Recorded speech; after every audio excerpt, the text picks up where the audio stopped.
E aí, tudo bom contigo? Na aula de hoje a gente fala sobre o efeito Doppler, um efeito bastante interessante. A gente vai ver tanto o aspecto conceitual, que é bastante simples de a gente entender, quanto o aspecto matemático, que é um pouquinho mais complexo, mas que quando eu te explicar, eu garanto que tu não vai ficar com nenhuma dúvida. Porque apesar de ser um pouquinho complicado, se tu denotar o referencial do efeito Doppler correto, tu não erra mais nenhum exercício. Vamos para a aula então.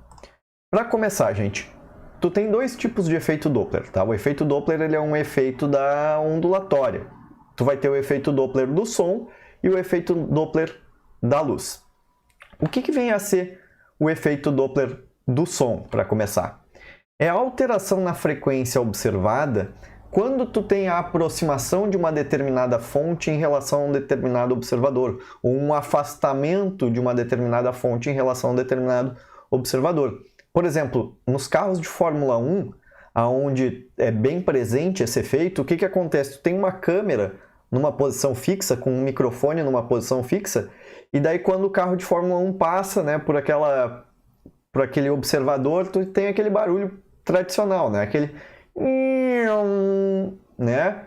Quando está se aproximando, o som vai ficando mais agudo, e depois que começa a se afastar, tu tem aquele né? O que é esse Esse é o som ficando mais grave, tá? Então tu tem essa mudança observada, né, no som quando tu tem a aproximação ou afastamento de uma determinada fonte sonora.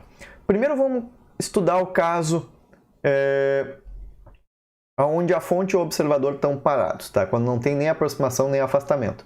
E daí tu vê uma ambulância ali que está emitindo um som, e eu estou representando as ondas sonoras através dessas linhas em laranja aqui, tá? Muito bem. Aí está sendo emitido um som com uma determinada frequência, e o observador ele observa a mesma frequência que está sendo emitida.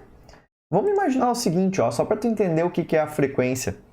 Vamos dizer que a cada frente de onda laranja aqui que chegue no carro, seja emitida o carro observe um tique, tá? Então, se a fonte está parada e está emitindo tique, tique, tique, tique, o que o carro observa? Tique, tique, tique, tique. A mesma frequência que está sendo emitida é a mesma frequência que está sendo observada. Agora, quando tu tiver a aproximação, o que acontece? A ambulância está emitindo tique, tique, tique, tique. Só que agora ela está se aproximando do carro. E por estar se aproximando do carro, as frentes de onda aqui desse lado elas ficam mais próximas. E daí o que o cara no carro observa? Ele observa um tique, tique, tique, tique, tique. O que quer dizer isso, né? Quer dizer que a frequência está aumentando. Só que daí a frequência aumentar quando a gente está falando de som é o som ficar mais agudo. Então, quando tu tem a aproximação, o som fica mais agudo porque tu tem uma maior frequência observada em relação à frequência emitida. E quando a ambulância ou a fonte sonora estiver se afastando, o que acontece? Aqui desse lado, as frentes de onda ficam mais distantes, a frequência é menor. Portanto, se a ambulância está emitindo um tique, tique, tique, o que o cara no carro está observando?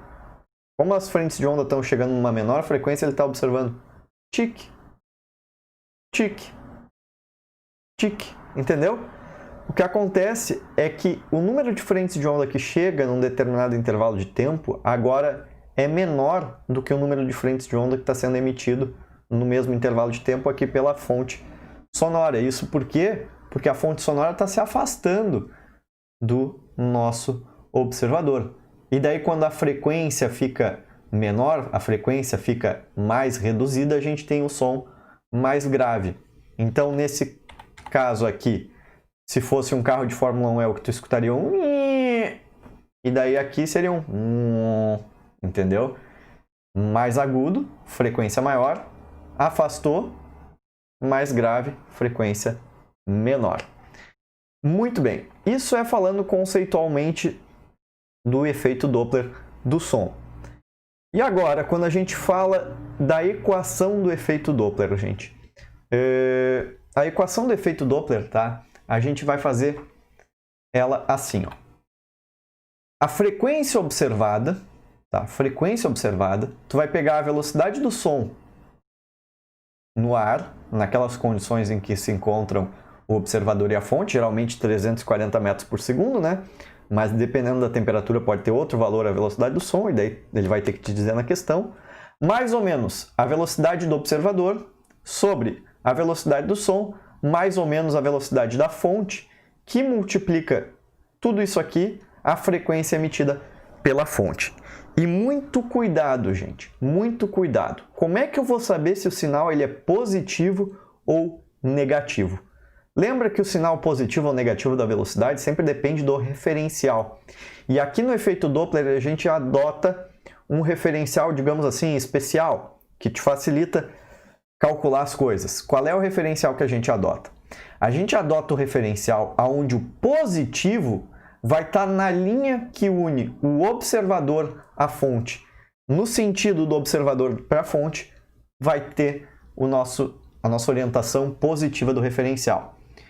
Então, por exemplo, aqui, ó, se o observador e a fonte estiverem parados, a velocidade deles é zero, a frequência observada é a mesma frequência da fonte. Por quê? Porque se isso aqui for zero, ó, isso aqui for zero, fica a velocidade do som sobre a velocidade do som, que dá 1. 1 vezes a frequência da fonte vai dar a frequência observada, mas 1 vezes qualquer número é aquele mesmo número, e, portanto, a frequência observada é a mesma frequência da fonte. Agora, se o observador, nesse caso aqui, estiver andando para a direita e a fonte estiver parada, o que acontece? Como o observador está andando naquele sentido positivo do referencial, a velocidade do observador é positiva. Aqui vai um positivo. Se a fonte estiver parada, velocidade igual a zero. Se os dois estiverem se movimentando para a direita, nesse caso aqui, gente, o observador andando para a direita, a fonte andando para a direita. As duas velocidades positivas. Vai positivo aqui, vai positivo aqui. Tá, e se o observador estiver indo para a esquerda e a fonte estiver indo para a direita? Bom, o observador indo para a esquerda, ele está no sentido contrário do positivo do referencial. Portanto, a velocidade do observador aqui entra negativa. E a fonte, se está andando para a direita, ela vai ter uma velocidade positiva. Por quê? Porque está no mesmo sentido do positivo do referencial. Então, só tem que fazer isso. Orientar o referencial do observador para a fonte, não da fonte para o observador. De novo, orienta o referencial do observador para a fonte e depois ver se o sinal é positivo ou negativo, vendo se está no mesmo sentido do referencial, né, dos positivos do referencial. A velocidade vai ser positiva, se estiver em sentido contrário vai ser negativo. Tá? E daí não tem erro. E claro, não esquecendo de usar aqui a velocidade né, nas unidades.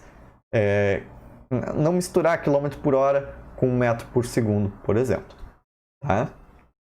Aí tem que tomar um pouquinho de cuidado, porque tu não pode somar ou subtrair duas coisas que estão em unidades diferentes. Tá? Muito bem, muito bem. E o efeito Doppler da luz? A luz também é uma onda, né? Ela faz parte, a luz visível, ela faz parte do espectro eletromagnético, e luz a gente chama qualquer tipo de radiação eletromagnética, né? A luz visível é aquela parte do espectro eletromagnético que a gente vê. Então a luz, ela vai tanto a luz, de uma maneira geral, quanto a luz visível, vão sofrer o efeito Doppler. E daí a gente tem que relembrar um pouquinho do espectro eletromagnético, né? Relembra daquele mnemônico que eu te ensinei para decorar o espectro eletromagnético, o Rami-Lux-G, onde a gente tem as ondas de rádio, micro-ondas, infravermelho, luz visível, ultravioleta, raio-x e raios gama, onde a frequência aumenta das ondas de rádio em direção, né, no sentido dos raios gama. Então essa aqui é a menos energética, o rádio é a menos energética e os raios gama são as mais energéticas, ou o rádio é a de menor frequência, os raios gama são a de maior frequência. E quando a gente olha a luz visível, quando a gente dá um zoom aqui só na luz visível, a gente tem o espectro que vai do vermelho, azul, violeta, né? A gente tem ali o espectro das cores. Lembra que a de vermelho é a de menor frequência e a azul é a de maior frequência. Lembra disso. Então, o que vai acontecer? Quando tiver uma fonte emitindo luz e ela estiver se aproximando ou se afastando de um determinado observador, tu vai ter uma alteração na cor do objeto, tu vai ter uma alteração no espectro emitido. Por quê? No espectro emitido, não. Desculpa, vou repetir. Quando tiver aproximação ou afastamento, tu vai ter uma mudança no espectro observado. Ó. Tem que tomar muito cuidado. Quase que eu me enganei agora. O que muda é o que tu observa, não o que tu emite. Tá? Quase que eu me enganei. Então presta atenção para não cometer esse quase mesmo erro. Eu aqui.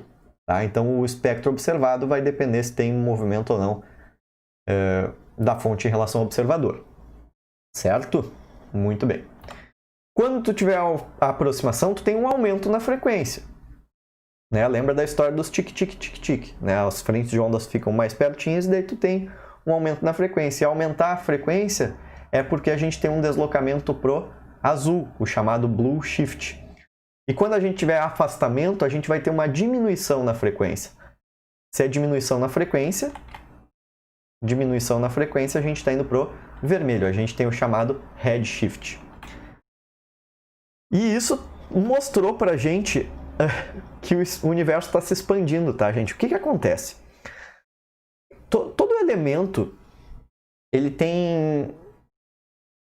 Acontece o seguinte, ó. Todo elemento ele tem tipo uma impressão digital, tá? Tu consegue caracterizar, não, esse elemento é hidrogênio, esse elemento é o hélio, esse elemento é o carbono, esse elemento é o que tu quiser. Essa impressão digital, ela vem pelo esse espectro, tá?